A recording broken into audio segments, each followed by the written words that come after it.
Welcome to part 2 of my journey to Queenhood. Watch to the end. I hope you have a wonderful Monday and a great week ahead. My name is Queen Mark, and this is my journey. Kindly do not forget to like, comment, share, and subscribe. I will really appreciate that. We are so many who are on this journey and who need to get out of their shells. So I will continue reading from my first memoir, which is currently free on the Amazon. My Unconventional Loves, My Hurts, My Adulteries, My Redemption, published in 2013. And these are the introductory notes. I am a woman just like every other. I am a lawyer by profession, a mother, an ex-wife, a daughter, a sister, a lover, and a friend to many.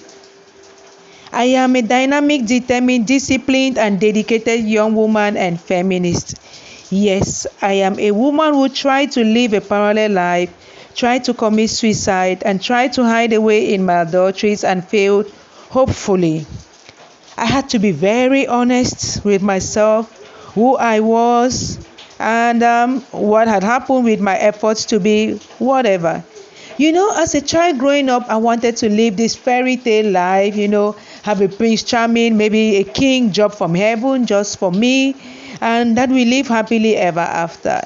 Did I know who I had to become to be found by such a king? No, that who taught me.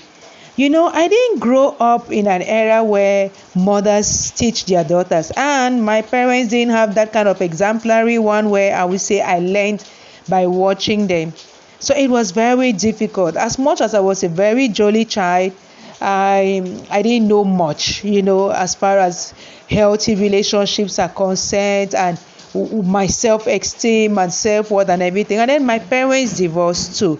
So somebody says this: Maria Banga's memoir is an extraordinary journey of pain, adultery, attempted suicide, and spirituality, leading to escape for the sake of her sanity. You can see that by the time I was getting into adolescence, it was already really murky and difficult.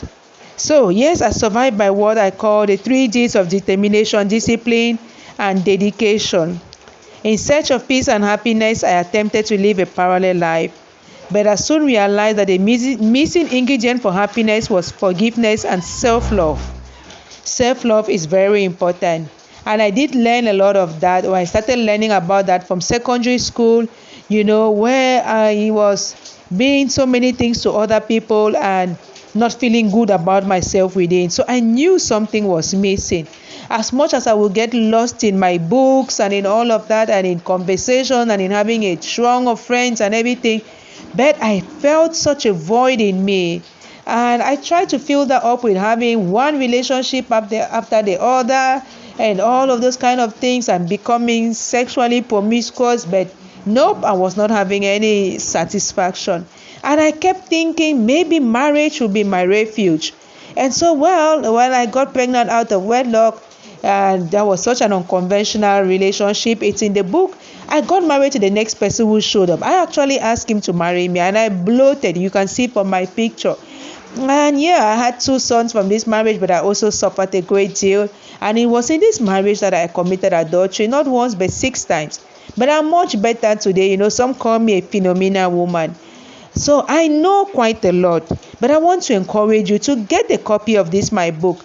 It's on the Amazon. It's free. Actually, 5 of them are free on the Amazon up to tomorrow. And my king has read them. And he has very good feedback. He respects me a lot for having put all of that out there. So what I want to say is that do not run away from your past. Do not be ashamed. Own it. Stay tuned. Join me on my journey as I share. It's probably going to encourage you to open up to your own journey, embrace it, and then start to discover the queen you are. Become that queen. And why not meet your own king just like I have met, right? So please do not give up. It is possible. God is still saying something.